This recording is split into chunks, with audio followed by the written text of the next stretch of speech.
So guys, for the first step, you're going to head over to search and type in services. Click on it. And then once you're on this, you're going to click on any service and then click on W on your keyboard.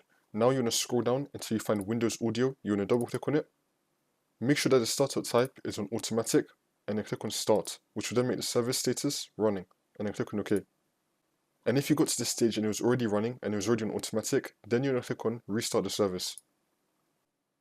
And you want to do that for the Windows Audio Endpoint Builder as well. So when you double click on this, make sure that the startup type is on automatic and then click on start, which will then make the service status running, and then click on OK.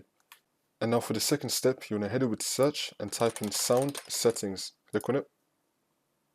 And then once you're on this, you're going to scroll down and then click on more sound settings.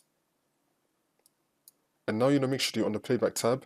And now you want to right click on a blank space. Make sure you have show disabled devices ticked and show disconnected devices also ticked. And then you want to find your speakers. You want to make sure that's been enabled. So you want to right click on it and then click on enable. Make sure that's been enabled. And then you want to click on it one time again and then click on set default. Once you click on set default, the green tick will then appear, meaning that it's a default device. And then click on OK.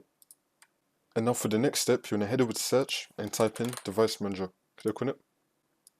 And then once you're on this, you want to click on view and then click on show hidden devices. And now you want to expand sound, video, and game controllers. And now you want to find your high definition audio device or any other speakers that you have. You want to right click on it and then click on update driver and then click on search automatic for drivers. Make sure they have the best drivers for the device installed. And then you want to expand audio inputs and outputs. Expand this and then find your speakers again. You want to right click on it and then click on update driver and then click on search automatic for drivers. Make sure they have the best drivers for your device installed. Also, if your speakers come with a software like my one does, you want to click on your speakers and then click on settings. Make sure that through the software itself, you have your firmware up to date.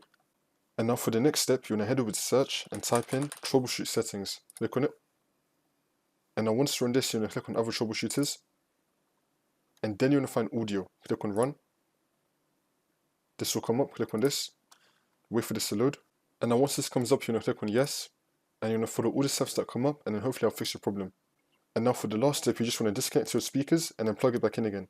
Make sure that you plugged it in properly, and then you just want to restart your computer, and then the problem should be fixed.